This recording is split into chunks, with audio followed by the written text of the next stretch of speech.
All right, so I'm going to continue here.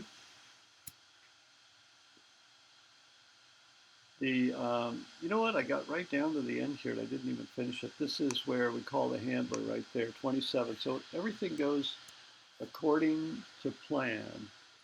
Then we invoke the handler right there and pass the response object that we parsed out of the string, the data string that we got from the server. And that's how we pass the data back to the calling code. Now, all of that, this is on so remember, let's go back and review this for a minute. This here is where we create an instance of XML Http Request. And by the way, if we had just called this HTTP request, it would be a lot better. You don't really need to call it XML HTTP request. This was invented at the time when everybody thought that XML was the one sort of data format that was going to rule the world, and it's not really the favored data format anymore. I would say that JSON is much more prevalent and accepted. There's still a lot of XML out there. It's just not as convenient to work with as JSON, especially for cloud computing, that where you've got a lot of JavaScript running.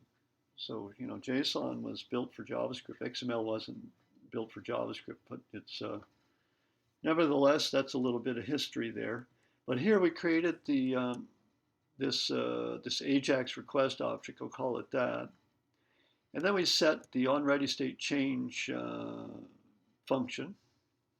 We examined how that works. That's something that gets done later. Now, let's go back. This is done. This code is run. And this code doesn't run the code in here. It defines the function.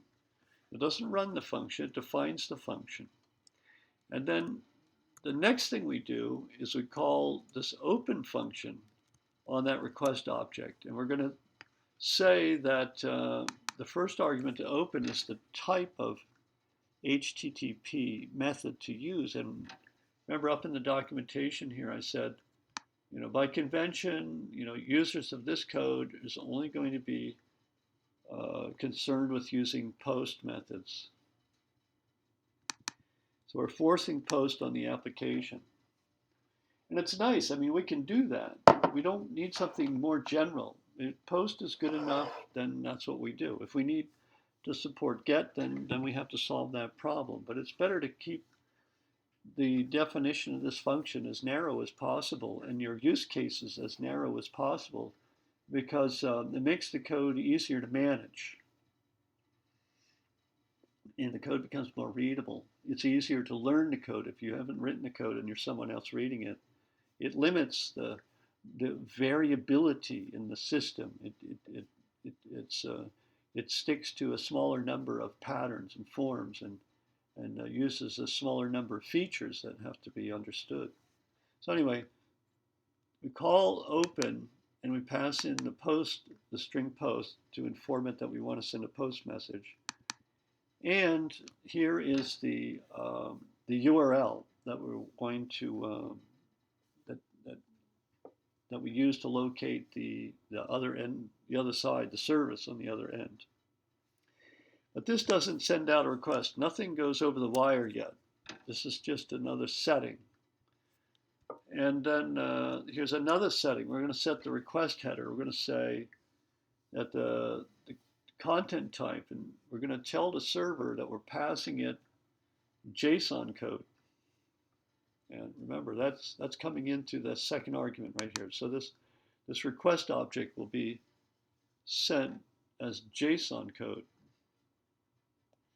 In fact, this is what we do. See, the request object, we pass it to this stringify method. Remember, before we called JSON.parse. That's to extract a JavaScript object out of a string. But here we're calling stringify to convert a JavaScript object to a string. And that resulting string is passed into this send method. And when send is called, that's when this URL is contacted. That's when the browser makes a TCP connection to the other end. And it sends the headers, including this header here that we set, and it will send additional headers as well. And then after the headers are sent, it sends the data, which is a string. So HTTP request messages include a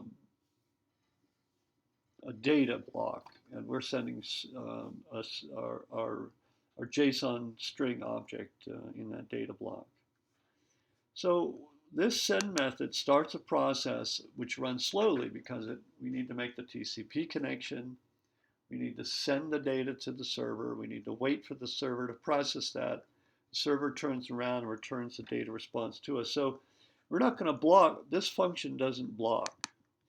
We call it and it returns immediately. But when the send function returns, the Ajax request hasn't happened yet. We've started it, on another thread.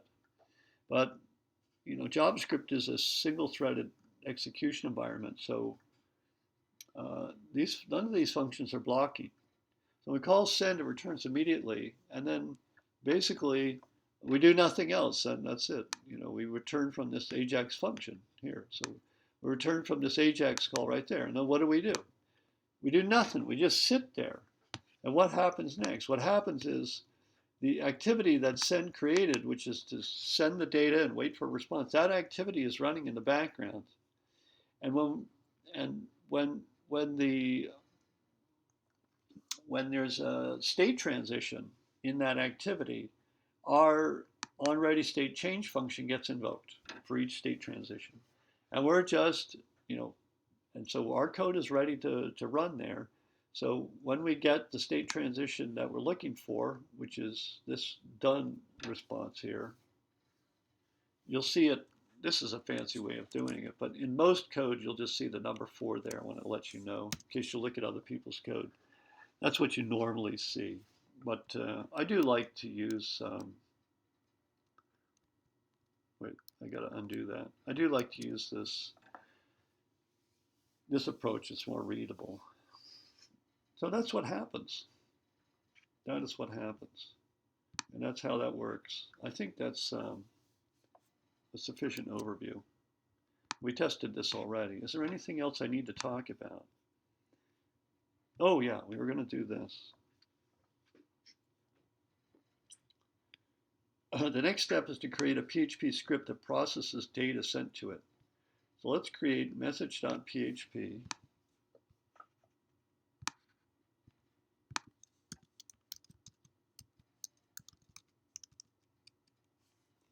We'll open that up.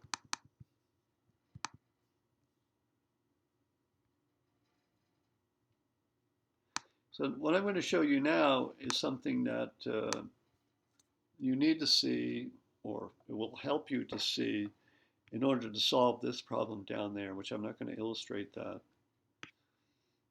So let's drop this code in there. So this is a PHP code, and what this does is expecting to get a string. What the heck? Let's see. With is it actually? It's not asking for JSON, is it? So it's not. I may need to change this code. Let me pause the video.